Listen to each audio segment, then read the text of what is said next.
มาต่อข้อที่สำนวนตัวนี้มีค่าเท่ากับเขาได้ต่อไปนี้มาคิดไล่นำกันเลยจากบทเลข 3y ลบ9ส่วน y กำลังสองลบ9คูณ y กำลังสองบวก4y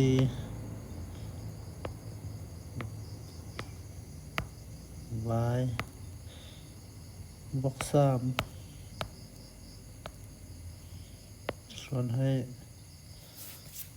3y กำลังสองลบ9y เท่ากับ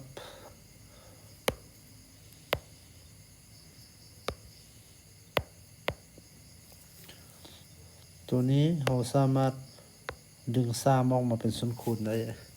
เพราะว่า9นี่มันจะเท่ากับ3คูณ3อยู่เนาะดังนั้นจะได้3y ลบ3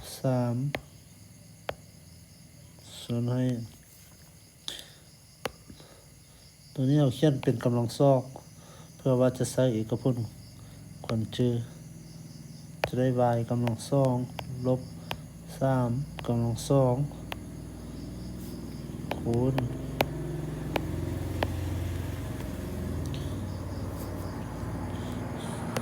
สำหรับตัวนี้เราก็แยกออกเป็นส่วนคูณเป็น y ตัวลงเล็บเอาลงเล็บ y เอาเลขยังมา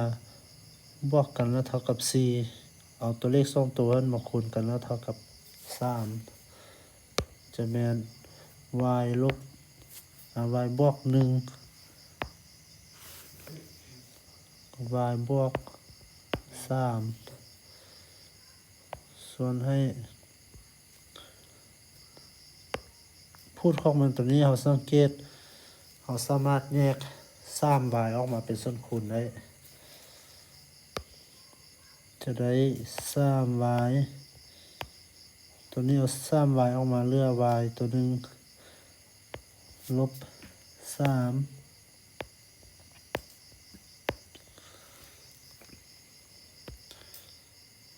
วันนี้ตัวได้เขาคัดจรได้ก็คัดเลยเนาะคือ y ลบ3ตัวนี้จะหมดไปคิดอะไรต่อ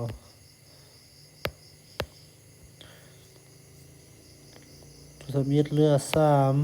3คูณให้กับ y บวก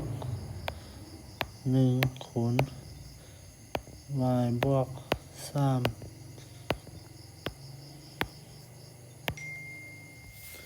ส่วนพูดตัวนี้เราก็ใส่เอกพจน์คนชื่อเขาเนาะจะได้เป็น y ลบ3คูณ y บวก3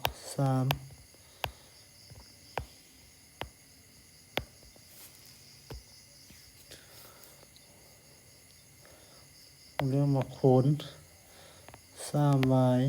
วันนี้เราก็คัดจรเราจำนวนพูดและพูดตัวได้คือกัน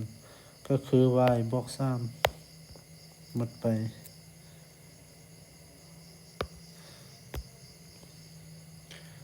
แล้วก็3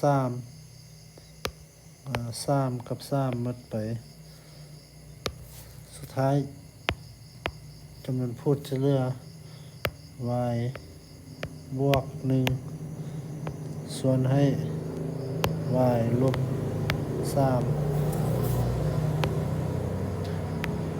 อันนี้คูณ y ตัวทางล่างเราสามารถเขียนไว้ทางหน้าได้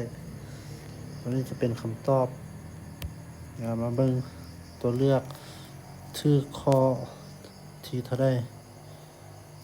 ชื่อข้อไข่เนาะเป็นคำตอบ